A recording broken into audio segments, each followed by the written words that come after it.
In this world that we have today, there's a lot of things going on out there. There's a lot of businesses. There are a lot of economic theories. There's a lot of innovation. There's a lot of technology that's being developed, and this is all going to obviously keep us moving on this train into the future. Throughout history, there's always been innovation, and it's kind of completely guided and changed the course of history of all times. But technology doesn't happen in a vacuum. There's always a context around it. And when it comes to exponential technologies, they have a funny way of creeping up on you. But it's not just the technology itself that comes along and suddenly changes the way you do things.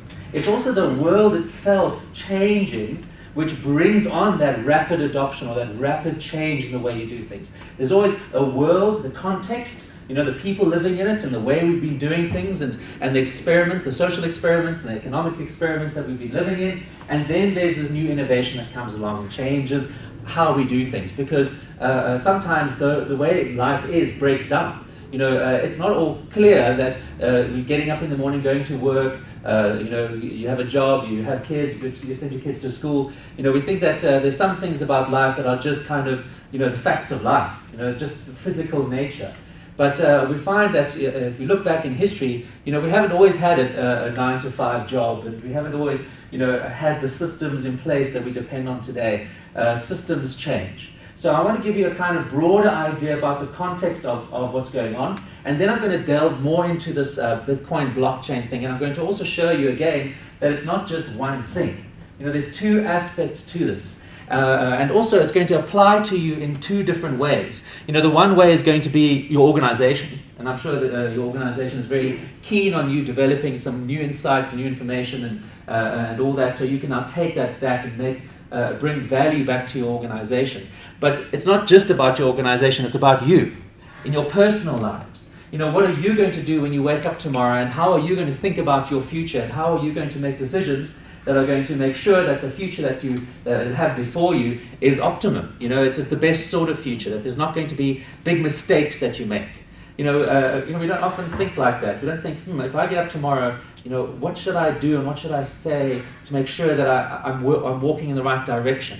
So this kind of session now, because you're advanced, I don't explain to you what Bitcoin and cryptocurrencies are. I'm going to now take it further than that, so it actually makes it practical. So when you wake up tomorrow morning and you go to your office and you go pick your kids up from school and whatever, you have now a sense of the world, which direction it's moving in, and then you can make the right sort of decisions. So I want that to be the session today. Obviously, I'm going to bring it all back down to this blockchain, cryptocurrency thing, but you're going to see that it's a part of a much bigger picture. As you saw from Annabelle's whole talk, the world is wild and diverse, and there's all sorts of things that are coming along that are going to impact our lives. And this is definitely one of them.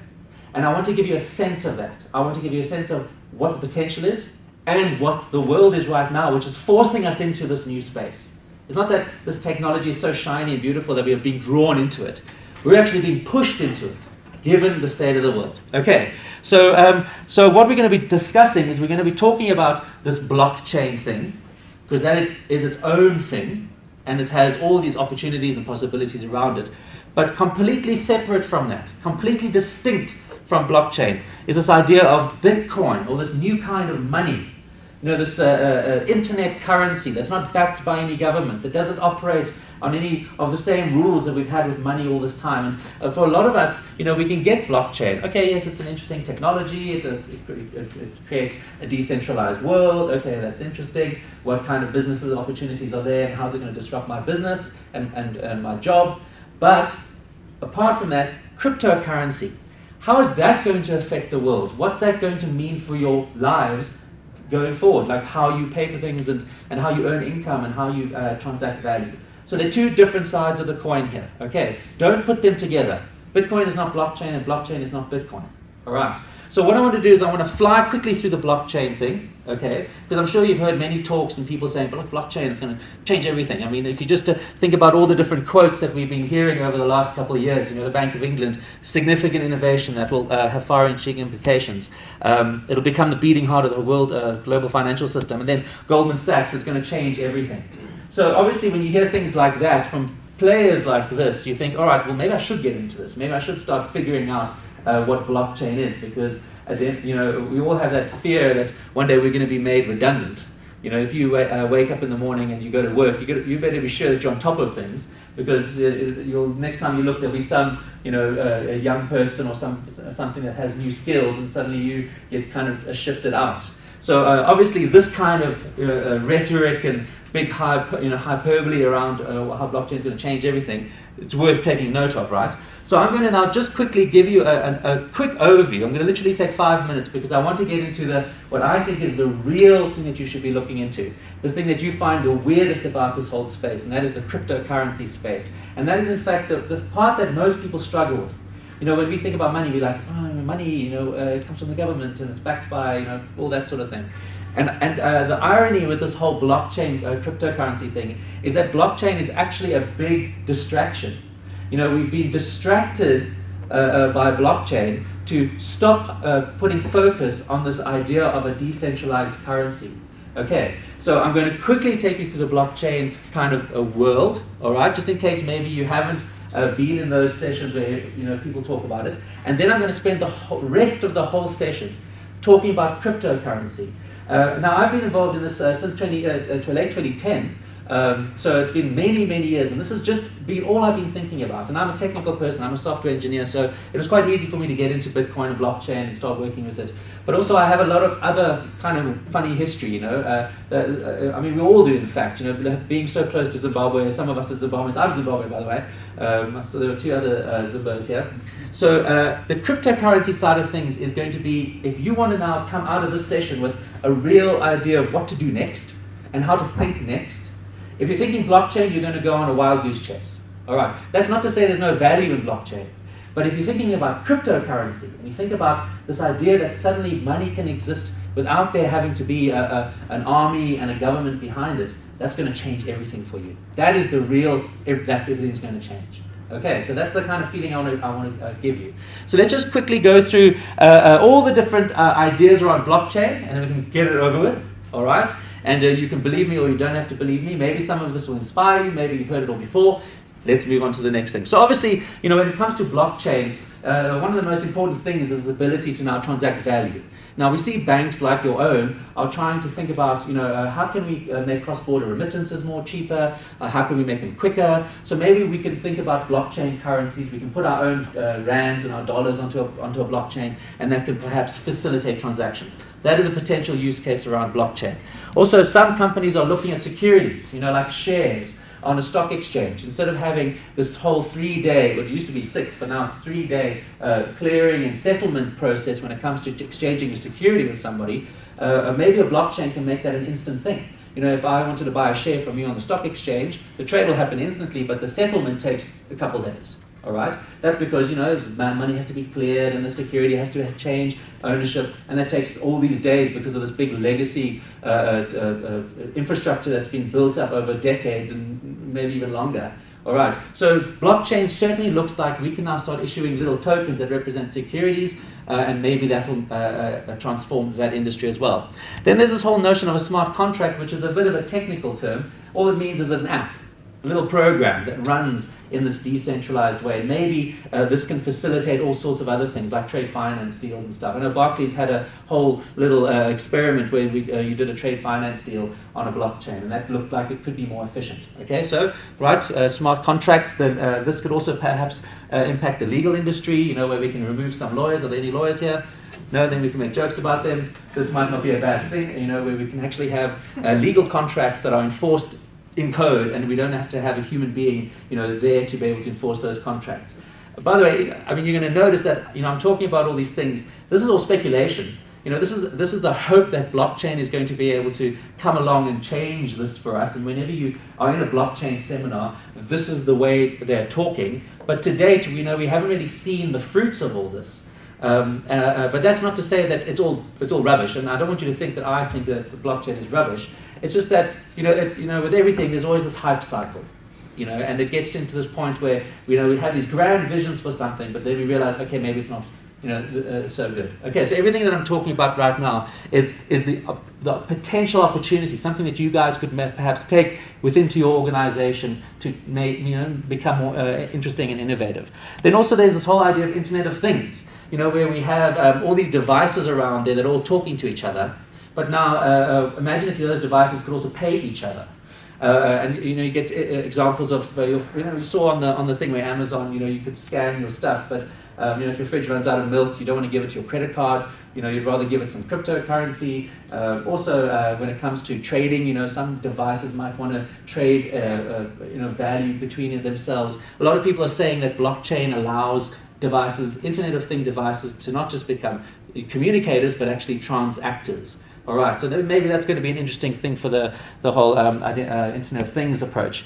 And then there's identity, and we see big companies now, or Silicon Valley companies, are all looking at identity. In fact, even locally, there was a company who was into identity, thinking about creating blockchain identities, where you don't have to have an ID book or some centralized identity. You could have this identity that's on a decentralized network, and then you could share your credentials with whoever you like, and you are in control of that information. And they can't be those kind of Equifax type issues where suddenly a big central organization gets hacked, and then all your identity information gets leaked. So maybe blockchain can solve some of that. And then there's this idea of this provenance thing. When you have insurance claims, or if you want to know where something came from, if you think about a supply chain, if you go into the grocery store like Woolworths and you go look at a product, sometimes it'll say this is a product of Italy or whatever, but you don't know where that item came from. You don't know its journey. It would be nice to be able to go into a store and then scan something and know exactly where it came from, that it was at that shipping container, and it came from that country and went from that port, and then was delivered by that delivery company.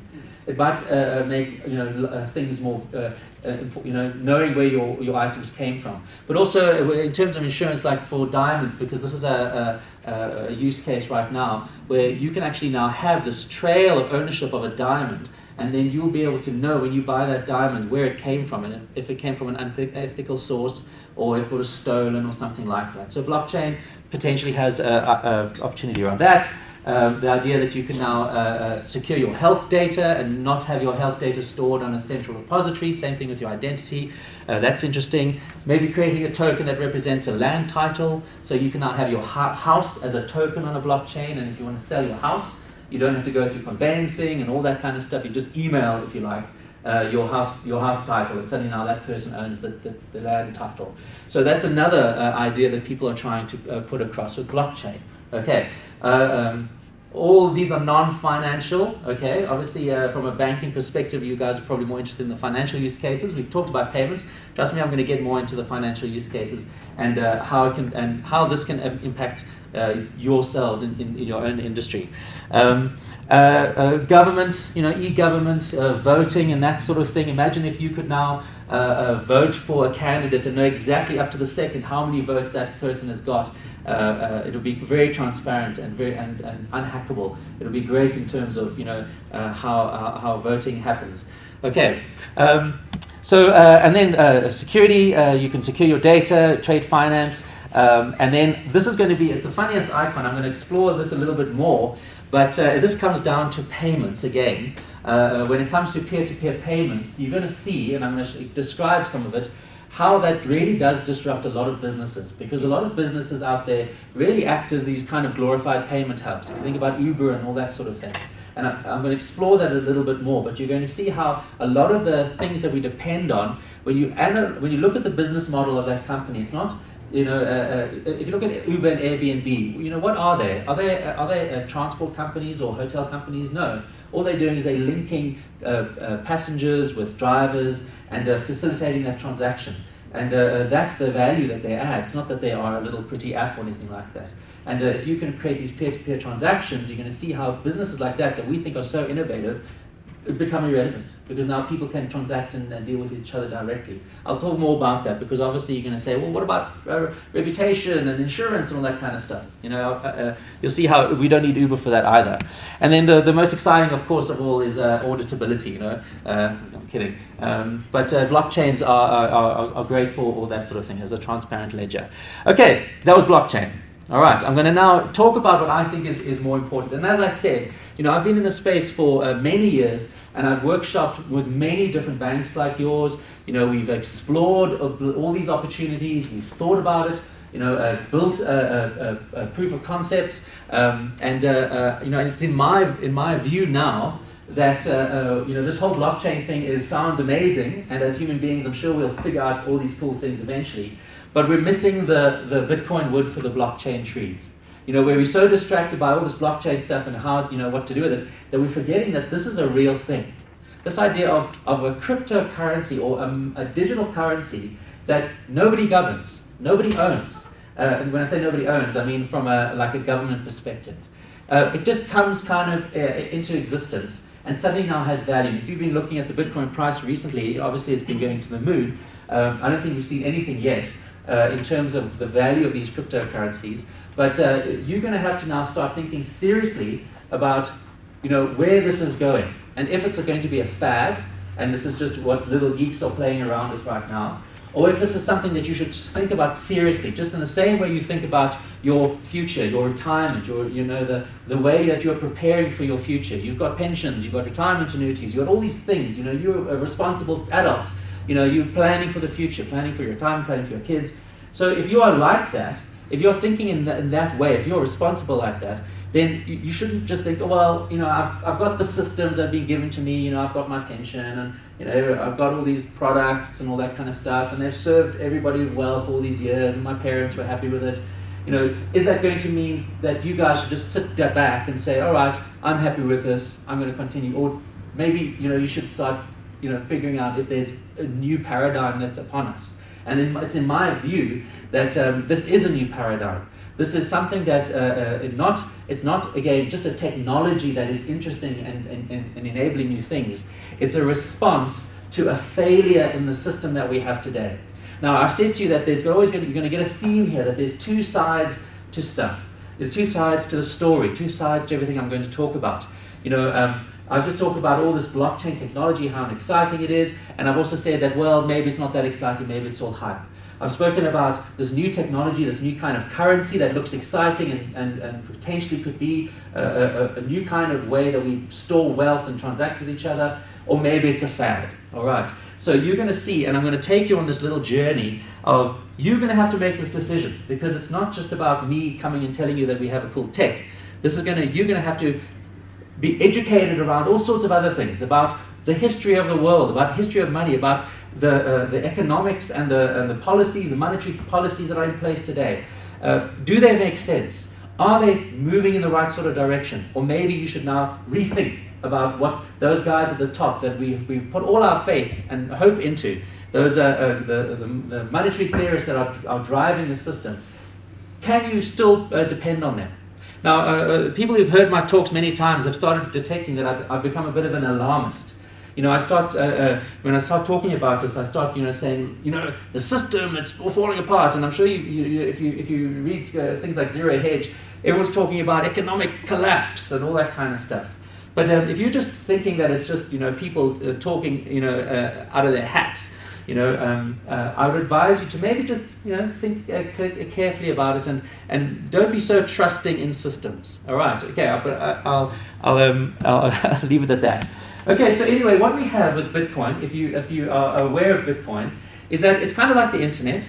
We have this big network that's just decentralized and distributed around the world, and people can just now move money across border. Okay, whether you think about Bitcoin as money or not, let's just call it money for now. People have the ability to move money anywhere they like, to whomever they like, without having any kind of restriction, without any regulation, without any exchange controls, nothing. You now have the ability to have money and now send it around the world. Now, of course, the one side of this is that it sounds exciting. It sounds liberating. There's a lot of freedom in this. There's also a lot of scariness in this. What about terrorism and money launderers and all that kind of stuff? So here we have a situation where on one side it looks exciting and interesting, and on the other side it looks frightening and terrifying. And as Annabelle said, people used to think, if you spoke on the telephone, you spoke to ghosts. Technology is always like that. It always has these two sides to it, this double-edged sword. One is all exciting with all the potential, and the other side is all this terrifying stuff. The internet was like that, Exciting because now you could just send emails to anybody in the world for free. Terrifying because now there's all this dark stuff going on there. Who's in those chat rooms talking to my kids? All right. And that's just how it is. But now, just the other day, and I'm only going to bring up relevant quotes today, recent quotes. The IMF had their annual meeting, and Christine Lagarde, I don't know if you know who she is, she was asked the question, what do you think about these decentralized currencies? And this was her quote. She says, "We're about to see massive disruptions." Okay, she is very bullish on this whole idea of this cryptocurrency, and not government-backed cryptocurrencies, because I know that even our central bank has kind of toyed with the idea of creating a cryptocurrency. It's not about these currencies that are issued by governments. It's about these public, decentralized currencies. And Christine Lagarde has a notion that there are going to be massive disruptions. So she feels that if you're not looking at this sort of thing, you're going to be swept by it. You're not going to be able to ride that wave. You're going to be surprised by it, and then you're going to be one of those people who look back and say, "Oh man, I just wish I had paid a bit more attention." Okay, and I'm now going to show you another video, because again, there's two sides. I want to keep on bringing you back to the two sides. I want to feel to you that I'm being impartial and unbiased. So I'm going to give you both two sides of it. So here's a video. This was Barack Obama, essentially talking about, let me give you the context of this. I'm sure maybe some of you noticed. Remember when Cook, was it, the new Apple CEO, is it Tim Cook? He was approached by the FBI because now there was a terrorist who had a phone and they wanted to hack into the phone to be able to see his messages. And there was this big debate about freedom. Like, is it going to be fine if the FBI is allowed to now go and hack your phone whenever they think that you're a problem? Or is it better for us to live in a world where we can have privacy, we can have information that nobody can ever get? It's ours. This is our personal information. Do we have a right to that or not? I mean, again, you're going to have to think. Is it right that we have the ability to protect our own information and our own stuff? Or is it right to accept that there are governments that, if they want to at any point in time, want to come and get into your phone? So let's listen to this video. Hi, Kelly. President Obama just finished speaking at the South by Southwest event in Texas. He didn't comment specifically on Apple, I said that's an ongoing case, but he did comment on what he sees as the dangers of unbreakable encryption. Here's what he said. The question we now have to ask is if technologically it is possible to make an impenetrable device or system where the encryption is so strong that there's no key, there's no door at all, then how do we apprehend the child pornographer?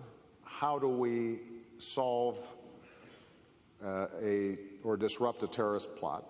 What mechanisms do we have available to even do simple things like tax enforcement? Because if, in fact, you can't crack that at all, government can't get in, then everybody's walking around with a Swiss bank account in their pocket.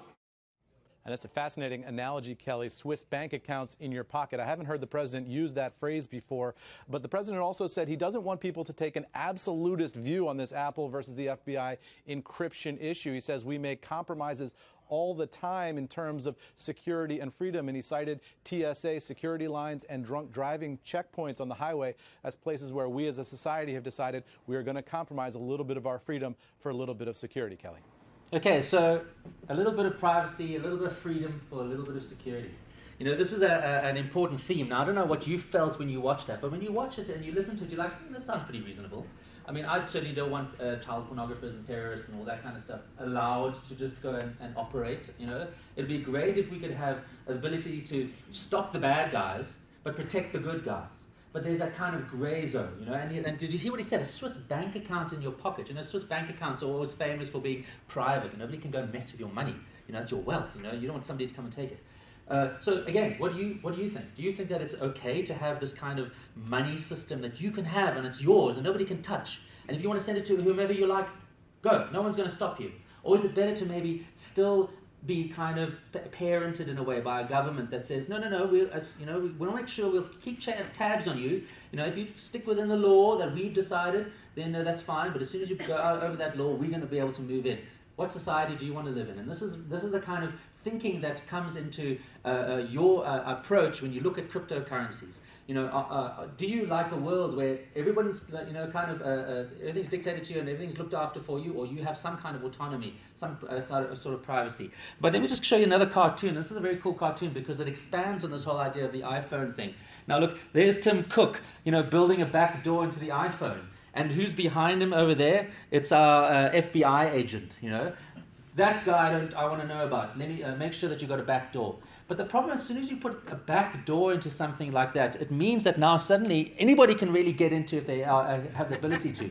Hackers, repressive regimes, and so on. Okay, so this is the idea of being able to store your information safely and securely and not ever have give anybody access to it.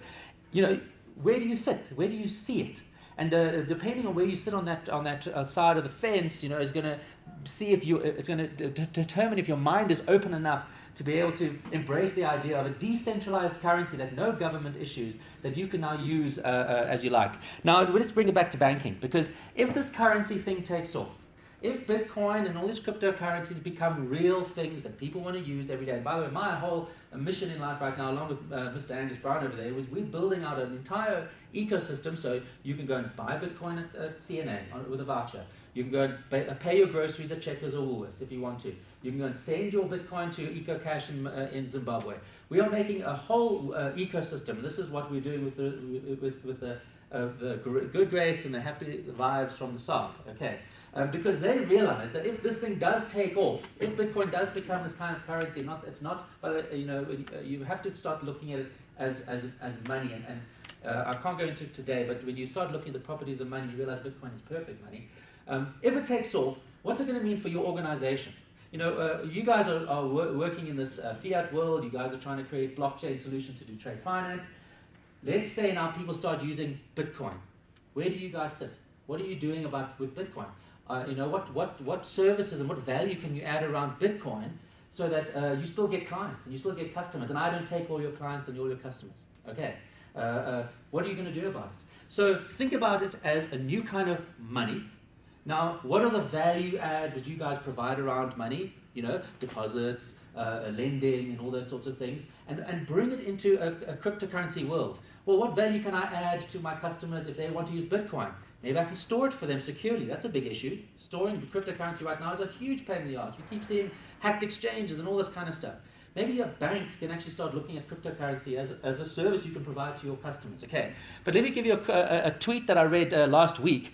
I don't know who this guy is. He says that currencies are a small part of the banking system. It's mostly about credit. Cryptocurrencies for now are barely disruptive to banking. But that didn't come up in my Twitter feed because I follow this person, Michael whomever. But I came up in my feed because of the response that somebody that I do follow in my Twitter feed, and we responded to it. Do you know a guy called Michael Jordan? Okay, does everyone know Michael Jordan? This is what he said. Wrong. In retail banking, it's mostly about payments and deposits, both of which cryptos already and inherently do.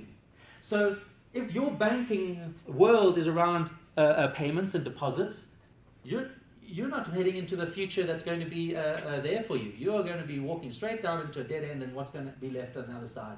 All right. This is what Michael Jordan says. Now, if you don't trust me, he seems pretty knowledgeable about banking. All right. Okay, so let's just talk more about this payments issue. Now, you've all tried it. I don't know if you've ever tried to move money to Zim or anything like that. There's all these cool fintechs that are coming along, including mine, that are trying to bring the value down. But if you go look at the World Bank and you see what banks charge nowadays to move money across borders, just to our neighbors, you can see how expensive it is to move money through organizations like your own. Nedbank, it's not you, is the 29 or 28%. I think it's the top one. So Bitcoin and those cryptocurrencies can do that with cents, and it'll get there in a couple minutes. So if, again, now you're looking at something directly competitive to what you guys can do. All right, so maybe there's something you could leverage here in terms of cryptocurrency, all right, because this is a real issue. But now I'm going to get to the most important issue, and I said to you that technology just doesn't come along and it's exciting and it attracts us. What happens is that there's always a context to all these things. Now, I don't know if you remember back in 2008 and 2009 when Bitcoin was invented, what was going on? Does anyone remember a big thing that was going on at the time, 2008, 2009? The financial crisis, remember? Okay, where suddenly the financial system itself basically failed and died. And the only way that it could be perpetuated in the way it is now is a massive monetary madness. All right, but there was something that even happened before, a little bit before the financial crisis kick-started, that really should have been an indicator of how the system that we all put our lives and our faith and trust into can fail. And it all comes down to this over here, something that applies to me directly in terms of my emotions. The $100 trillion note. Who are Zimbabweans here? Okay, all right. This. Now, in what world, we're given PhD economists and smartest men in the room, can this sort of thing happen? Where if money nowadays is not this kind of fundamental truth about the world, in terms of here we have a gold coin and it's valuable. Where money nowadays is this kind of experiment, this sort of a fine-tuned science experiment, where we have the smartest people now, without being limited to a fixed commodity like gold, have the ability to now fine-tune the economy according to how things are going. How can this kind of thing happen? Where suddenly we have all these starving billionaires out in the world. And I want to now, again, draw you to two different sides of the coin, because now this grows more into, from a technology thing into a world view type of thing. All right, now who'd ever did economics 101 or something at university? I didn't. I wish I had. Because economics has become, in the last 10 years, my favorite subject. It's actually such an interesting subject. But when it comes to economics, because now the world is, there's a kind of balance between two theories around economics and money, especially. And if you've ever seen these two guys over here, Ludwig von Mises and John Maynard Keynes, these are the sort of two guys who basically head up the two dominant ideas about economics. All right, and I'm going to quickly give you an overview of this because I said to you I've got a lot to tell you. But you need to, when you get into an exponential technology, when you get into something, you can't just somehow learn one small little thing about that thing and then suddenly be a genius about it and know everything there is. If you want to become somebody who is good at what you do, you need to now expand on every single thing around that little thing that you want to become good at, because as everyone always says, context and background gives you a much more solid grounding. Now, economics is one of those important things that you guys should have at least a passing understanding. If we're looking at a world right now where financial systems can fail, what decisions are you again going to make to protect yourself against that? Would you like to have $100 trillion rand note right now in your pocket? Of course not. So these two guys, one was the Austrian economists, okay, that's the Ludwig guy, and then there was the other Keynesian economists. Now let's just quickly show you the difference. By the way, we live in a Keynesian world right now where we don't have sound money, gold. All right, let me quickly give you the tips because I've only got 10 minutes or so, and I should have let you guys have questions. So the first thing about Austrian economics is that savings is important. All right, it drives economic growth. But for Keynesians, spending is important. All right, not saving. All right, we live in a world right now where if you just look at America, low interest rates, whole point of that is so people get rid of their money. There's no point saving your money. Spending drives economic growth if you're a Keynesian. This is the world we live in right now. But for the Austrians, it's all important about saving, okay? Inflation is bad for Austrians. Inflation is good for Keynesians. Now, just think about it. We live in a world right now where our monetary policy guys are saying we need inflation. We need to make sure that the cost of living goes up X percent every month, every year. And that's the best possible world we can live in. Now, just think about it intuitively. Would you rather live in a world where there was no inflation or there was inflation? It's not such a complicated thing where you're like, no, inflation, it's a sensible thing, it's important. Guess what? There is an opposing view to that, where deflation, like we would have had if we had a gold standard, is actually a grown-up economic theory. That's important. Last of all, let's just quickly go this. Austrians hate intervention, in other words, manipulating of interest rates like we have today, where interest rates are determined and manipulated. By the way, if you ever wondered where all our boom-bust cycles come from, it's with this whole interest rate manipulation. Look at what the world has been on the last 10 years. The world's lowest interest rates for all time, near zero. In fact, in some countries, it's negative interest rates. Again, your two versions of theory. The Keynesian version has given us Zimbabwe, Venezuela, and you're going to see now the whole world, Australia. By the way, where does Bitcoin fit into this? Bitcoin fits into the kind of commodity-based economic theory. Gold money, sound money. All right, look into those things. I'm just going to put that up there. I want you guys to go and explore that. But then it comes down to this guy. This is a very important face. No, it's my thing is just frozen there. That's the Zimbabwe. Okay, there we go. That's the guy I wanted to show you. So 1971, this is the very important time for August 15th, my son's birthday, not that he was born then, was that the world went off the gold standard, okay? And that's what made this possible, okay? The Zimbabwe money supply. That was the picture of hyperinflation that happened in Zim. All right, that's why we had $100 trillion notes. And then 2008, what happened? This, all right?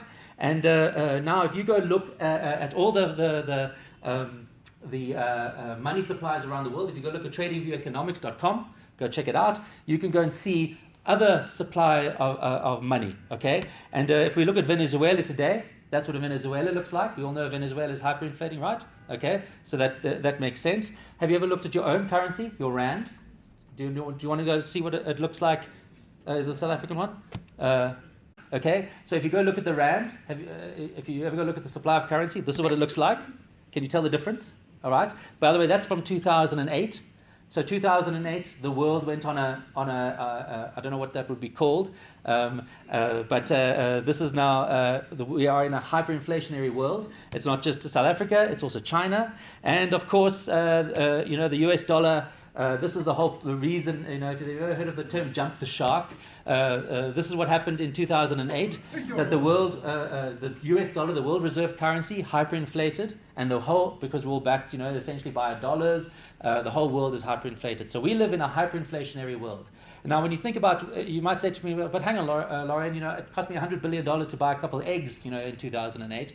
It doesn't cost me 100 billion rands to buy a few eggs. And that's because all the inflation hasn't gone into your consumer prices, it's all gone into your asset prices. So if we look at the global stock index, MCSI, this is what it has been since 2008. And if we go look at our central bank balance sheets, where is all that money going? A lot of it's going into the stock market. And if you weren't convinced that there is inflation going on, this is the world we live in now, where the Swiss central bank owns more shares in Facebook. In fact, it's one of the biggest stocks, private stock buyers in the world, same with the Bank of Japan. Central banks are buying private equity. So, if you wondered where all that inflation is going, it's going into asset prices, into the stock market. If you guys invest in the stock market and you think you're smart, this is the reason, and it's all going to end badly for you. If you don't believe me, go read some Ludwig von Mises, Murray Rothbard, and those sorts of guys. Okay, but let's quickly talk about the P2P payments, because this is what I was talking about now in terms of the business models that are here, and I'm almost done. Okay, so if you think about Uber, because Uber, we all look at Uber as this innovative company. We love what they do. It's very handy to be able to go. What are they doing for us? They are facilitating those payments. Okay, so that's essentially their role for us. Now, if you think, well, no, but they're also providing vetting and reputation. No, you could actually, if you had a system where you could now pay your drivers directly, i.e., like this, you could then have an entire satellite number of companies all providing insurance. Let's say next time you buy, you get an Uber ride, you can go and look to see all the drivers who they have been vetted by. Maybe you could find a trusted company that vets drivers, maybe companies that provide insurance. At the end of the day, if you don't need to worry about the payment system through this, you can now decentralize this process. You can get rid of Uber, and now people can now pay for services directly. This could happen with anything. If you think about marketplaces today, think about companies like eBay. What's eBay doing? Okay, providing a platform for people to list products, but eventually facilitating the payments and making sure it's a trusted payment. If you can have a peer-to-peer, trusted peer-to-peer payment without using credit cards and all those sorts of things and being exposed to fraud, because cryptocurrencies eliminates all that, you don't need all these types of companies. Now, there are already these companies that are existing. There are decentralized marketplaces like OpenBazaar. You just download a bit of software on your laptop. You can then list products in a decentralized marketplace and sell them directly to people without having to go through and list your products on a company like eBay. Filecoin is all about storage. If you think about Google Drive and Dropbox, you now are renting server space on Drive or Dropbox. Well, what we can now do is that we all have excess capacity on our laptops. Imagine if you could now rent tiny, small little bits of your hard drive out to the public without having to know who they are, without having to accept credit cards, and being able to receive tiny little microtransactions, micropayments. We don't need services like Dropbox and Google. There are decentralized casinos, decentralized social networks. This is the decentralized Uber, Arcade City. It exists. So I'm not just talking about the potential. This is the world we live in right now, where the companies that we think are amazing are going to be completely disrupted, all because of peer-to-peer payments. So at the end of the day, sure, blockchain has exciting potential, but when it comes to payments, if you can make it cheap, micro, and peer-to-peer, you basically can eliminate a vast number of the kinds of companies that exist out there today, the companies that centralize these services, and suddenly it becomes decentralized, where you can have numerous service providers all providing little aspects of a service. So Arcade City, for example, pulling in insurance companies or whatever, decentralized ones of that. Okay, so that's the world that you are in right now, not the world that you're moving into. The exponential technology has caught up. I'm not saying, look, next year suddenly things are going to go crazy. We live in this world today. People are using Bitcoin and cryptocurrencies today. These businesses are being created today. So as a bank, if you're not thinking about cryptocurrency, you are behind. And if you're personally not thinking about cryptocurrency as a potential asset for your future, you are behind. Now, it's not easy. You can't just go and say, all right, I need cryptocurrency, I'm just going to buy cryptocurrency, because a lot of it is all bull, most of it. So unfortunately, you're going to probably have to become a little bit smarter and a little bit educated about these things, just like you have to become educated about economics. But this is going to have an impact on your life, and it starts today.